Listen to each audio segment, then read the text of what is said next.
ഇന്ന് ഞാനിവിടെ ഉണ്ടാക്കാൻ പോകുന്നത് ഒരു വെറൈറ്റി ആയിട്ടുള്ളൊരു സ്നാക്ക് റെസിപ്പിയാണ്. അതിപ്പം ഞാൻ കഴിച്ചതെന്ന് പറഞ്ഞു കഴിഞ്ഞാൽ ഞാനിവിടെ ഒരു റെസ്റ്റോറൻറ്റിൽ പോയപ്പം അവിടെ കഴിച്ച ഒരു സ്നാക്കാണിത്. പേര് കേട്ട് കഴിഞ്ഞാൽ തന്നെ നമുക്കൊരു ഡിഫറെൻ്റായിട്ട് തോന്നും. അതായത് കൽബ് നിറച്ചത് എന്നാണ് ഇതിൻ്റെ പേര്. ഞാൻ കഴിച്ചിടത്തോളം എനിക്ക് തോന്നുന്നത് കൽബും, അതായത് മനസ്സും നിറയ്ക്കും വയറും നിറയ്ക്കും, അങ്ങനെ ഒരു റെസിപ്പിയാണിത്. നമുക്കതിന് വേണ്ടിയിട്ട് ഫസ്റ്റിൽ പഴംപൊരിയാണ് ഒന്ന് ഉണ്ടാക്കിയെടുക്കേണ്ടത്. ഇതിനോടകം പഴംപൊരിയുടെ റെസിപ്പി ഞാൻ ഓൾറെഡി അപ്ലോഡ് ചെയ്തിട്ടുണ്ട്. എന്നാൽ കൂടെ ഇതൊന്ന് വേറൊരു വെറൈറ്റി ആയിട്ടാണ് ഞാൻ ഉണ്ടാക്കാൻ പോകുന്നത്. നേരത്തെ ഉണ്ടാക്കിയ പഴംപൊരിയുടെ റെസിപ്പിയുടെ ലിങ്ക് കൂടെ ഞാൻ ഷെയർ ചെയ്തേക്കാം. ഇതിപ്പം ഞാൻ നമ്മുടെ പഴംപൊരി ഒന്ന് ഫസ്റ്റിൽ ഒന്ന് ഉണ്ടാക്കിയെടുക്കാനായിട്ട് അതിൻ്റെ ബാറ്റർ ഒന്ന് പ്രിപ്പയർ ചെയ്യാനായിട്ട് ഒരു 250 ml മൈദ എടുത്ത് വെച്ചിട്ടുണ്ട്. അത് നമുക്ക് ഇങ്ങോട്ട് ഇട്ട് കൊടുക്കാം.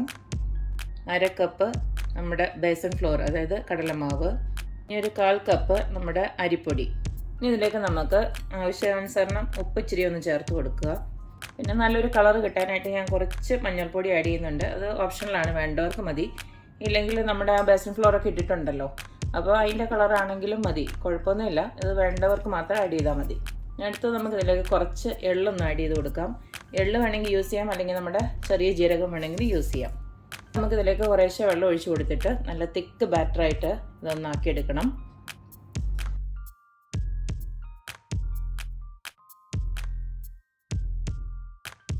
ഇപ്പം നമ്മുടെ ബാറ്റർ ഇവിടെ ഞാൻ റെഡിയാക്കി വെച്ചിട്ടുണ്ട്. ഈ ഒരു കൺസിസ്റ്റൻസിയിൽ ആക്കിയാൽ മതി. വെള്ളം ഒഴിച്ച് കൊടുത്ത് ഈ ഒരു കൺസിസ്റ്റൻസിയിൽ ആക്കിയെടുക്കണം. ഇനി ഇതിലേക്ക് ഞാൻ ഒരു പൊടിയോളം സോഡ പൊടി അങ്ങോട്ട് ഇട്ട് കൊടുക്കുന്നുണ്ട്. കാരണം ഞാനിത് ഇൻസ്റ്റൻ്റായിട്ട് തന്നെ ഉണ്ടാക്കുവാണ്. അതുകൊണ്ട് തന്നെ ഒരു പൊടിയോളം ഞാൻ സോഡാപ്പൊടി ഇട്ട് കൊടുക്കുന്നുണ്ട്. അത് ഓപ്ഷണലാണ്, വേണമെങ്കിൽ മതി. അല്ലെങ്കിൽ ഒരു 10-15 മിനിറ്റ് നിങ്ങൾക്ക് വെക്കാൻ സമയമുണ്ടെങ്കിൽ ഇതൊന്ന് റെസ്റ്റ് ചെയ്യാൻ വെച്ചിട്ട് പിന്നീട് നമ്മുടെ ഏത്തയ്ക്കാപ്പം ഉണ്ടാക്കിയാലും മതി. ഞാനിപ്പോൾ ഒരു 4 ഏത്തയ്ക്ക നെടുകെ കീറിയിട്ട് ഇവിടെ റെഡിയാക്കി വെച്ചിട്ടുണ്ട്. അതാണ് ഇപ്പോൾ ഒരു 8 പീസുണ്ട്. ഇതാണ് ഞാനിത് ഉണ്ടാക്കിയെടുക്കാൻ പോകുന്നത്. അപ്പോൾ നമുക്കിനിയും ഏത്തയ്ക്കാപ്പം ചുട്ടെടുക്കാം. നമ്മുടെ പഴംപൊരി ഉണ്ടാക്കാനായിട്ട് ഞാനൊരു നോൺ സ്റ്റിക്ക് പാനിലോട്ട് കുറച്ച് സൺഫ്ലവർ ഓയിലാണ് ഒഴിച്ചു കൊടുത്തിരിക്കുന്നത്. അത് നമുക്ക് ഇപ്പം വെളിച്ചെണ്ണ യൂസ് ചെയ്യണമെങ്കിൽ അത് യൂസ് ചെയ്യാം, കുഴപ്പമൊന്നുമില്ല. ഇതിപ്പോൾ ഞാൻ സൺഫ്ലവർ ഓയിലാണ് ഒഴിച്ചു കൊടുത്തേക്കുന്നത്. ഇനിയിപ്പം നമ്മുടെ ഓരോന്ന് പഴം എടുത്തിട്ട് നമുക്ക് ബാറ്ററിലോട്ട് മുക്കി ഇതിനകത്തോട്ട് നമുക്ക് വറുത്ത് കോരാം.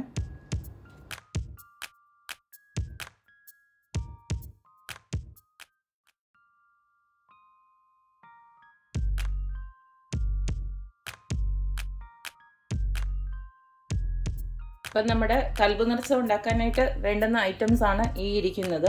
അതായത് നമ്മൾ ഓൾറെഡി ഇപ്പം പഴംപൊരി നമ്മൾ ഉണ്ടാക്കി കഴിഞ്ഞു. ഇനി അടുത്തത് നമുക്ക് വേണ്ടത് പൊറോട്ടയാണ്. അത് ഞാൻ ഓൾറെഡി വാങ്ങിച്ചതാണ്, അതിപ്പോൾ വാങ്ങിച്ചു വെച്ചിട്ടുണ്ട്. പിന്നെ ബീഫിൻ്റെ റെസിപ്പി ഓൾറെഡി ഇട്ടതായതുകൊണ്ടാണ് ഞാൻ വീണ്ടും ഇടാഞ്ഞത്. അതിൻ്റെ ഡിസ്ക്രിപ്ഷൻ ബോക്സിൽ അതിൻ്റെ റെസിപ്പിയുടെ ലിങ്ക് കൊടുത്തേക്കാം. ബീഫ് കറി, ഇച്ചിരി ചാറോട് കൂടിയുള്ള ബീഫ് കറി വേണം. ഇത്രയാണ് നമുക്ക് വേണ്ടത്. ഇനി അതെങ്ങനെയാണ് സെറ്റ് ചെയ്യുന്നത് നോക്കാം. അടുത്തത് നമുക്ക് ഇതുപോലൊരു ഇലയാണ് വേണ്ടത്. അതൊന്ന് വാട്ടിയെടുത്തിട്ടുണ്ട്. അതിലേക്ക് നമുക്ക് ഫസ്റ്റിൽ നമുക്കൊരു പൊറോട്ട എടുത്ത് അങ്ങോട്ട് വെച്ച് കൊടുക്കാം. ഇതിലേക്ക് നമുക്ക് കുറച്ച് ബീഫ് കറി അങ്ങോട്ട് ഒഴിച്ചു കൊടുക്കാം.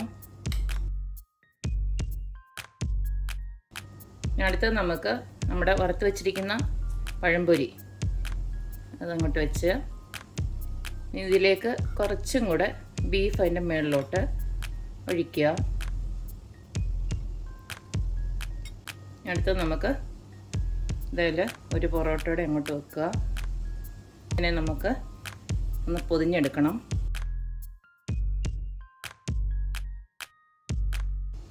കണ്ടല്ലോ, ഈ ഒരു രീതിയിൽ പൊതിഞ്ഞെടുക്കുക. എന്നിട്ട് നമുക്ക് എന്തെങ്കിലും ടോയിനോ, അല്ലെങ്കിൽ ഞാനിപ്പോൾ ഈ വാഴയിലയുടെ ഇത് തന്നെ വെച്ചിട്ടാണ് ജസ്റ്റ് ഒന്ന് കെട്ടിക്കൊടുക്കുന്നുണ്ട്. ഇനി നമുക്കിനി ഒന്ന് ആവി കയറ്റിയെടുക്കണം. അത്രയേ ഉള്ളൂ. ഇനി നമുക്ക് ആവി കയറ്റിയെടുക്കാനുണ്ട്. അപ്പോൾ ഞാനിവിടെ ഒരു ഇഡ്ഡലി പാത്രം വെച്ച് വെള്ളം ഇങ്ങനെ തിളപ്പിച്ചുകൊണ്ടിരിക്കുകയാണ്. ഇതിലേക്ക് നമ്മുടെ പൊതിഞ്ഞ് വെച്ചിരിക്കുന്ന നമ്മുടെ കൽബ് നിറച്ചത് അങ്ങോട്ട് വെക്കാം.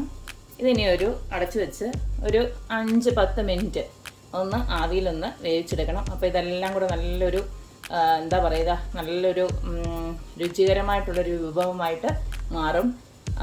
അത്രയേ ഉള്ളൂ. ഇത്രയാണ് നമ്മുടെ കൽബ് നിറച്ചത്. ഇതെന്തായാലും എല്ലാവരും ഒന്ന് ട്രൈ ചെയ്ത് നോക്കണം. നമ്മൾ പഴംപൊരിയും ബീഫും ഒക്കെ ഇഷ്ടംമാതിരി കഴിച്ചിട്ടുണ്ട്, പക്ഷേ ഇങ്ങനെ ഒരു വെറൈറ്റിയിൽ നമ്മൾ ഇതുവരെ കഴിച്ചിട്ടുണ്ടാകാൻ വഴിയില്ല. അപ്പം ഞാനൊരു 10 മിനിറ്റോളം നമ്മുടെ കൽബ് നിറച്ചത് ആവിയിൽ ഇങ്ങനെ വേവിച്ചെടുത്തിട്ടുണ്ട്. അപ്പം നമുക്കൊന്ന് തുറന്ന് നോക്കാം. കണ്ടില്ലേ, ഇത്രയേ ഉള്ളൂ കാര്യം. ഇതിങ്ങനെ ഒന്ന് ജസ്റ്റ് ഒരു 5-10 മിനിറ്റ് ഇങ്ങനെ ഒന്ന് ആവി കയറ്റി ഒന്ന് എടുക്കുക, അത്രയേ ഉള്ളൂ. അപ്പോൾ നമ്മുടെ മനസ്സും വയറും ഒക്കെ ഒരുപോലെ നിറയ്ക്കുന്ന ഈ കൽബ് നിറച്ചത് എല്ലാവരും ഒന്ന് പരീക്ഷിച്ച് നോക്കണം. മാത്രമല്ല നിങ്ങളുടെ വിലയേറിയ കമൻസ് അറിയിക്കുകയും വേണം. ഇതൊരു പുതിയ ഐറ്റം ആണല്ലോ, അധികാരം കേട്ടിട്ടുണ്ടാവില്ല, കഴിച്ചിട്ടുണ്ടാവില്ല. അപ്പോൾ ഇങ്ങനെ ഒന്ന് എന്തായാലും ഒന്ന് ട്രൈ ചെയ്ത് നോക്കണം. എന്നിട്ട് നിങ്ങൾക്ക് എന്തായാലും ഇഷ്ടപ്പെടുമെന്നറിയാം. ഇഷ്ടപ്പെടുന്നവരൊക്കെ ഇതിൽ കമൻറ്റ് ചെയ്യണം. പിന്നെ നമ്മൾ പൊറോട്ടയൊക്കെ ആയതുകൊണ്ട് വലിയ ഹെൽത്തി എന്ന് നമുക്ക് പറയാൻ പറ്റത്തില്ല. എന്നാലും നമ്മൾ മലയാളികൾക്ക് പൊറോട്ടയും ബീഫും എന്നൊക്കെ പറഞ്ഞു കഴിഞ്ഞാൽ എപ്പോഴും ഇഷ്ടമുള്ള ഒരു കാര്യം തന്നെയാണ്. എന്തായാലും എൻ്റെ റെസിപ്പീസ് ഇഷ്ടമുള്ള എല്ലാവരും please like, share and subscribe. അപ്പോൾ ഇനി ഒരു അടിപൊളി റെസിപ്പിയായിട്ട് വരുന്നവരേക്കും ബൈ.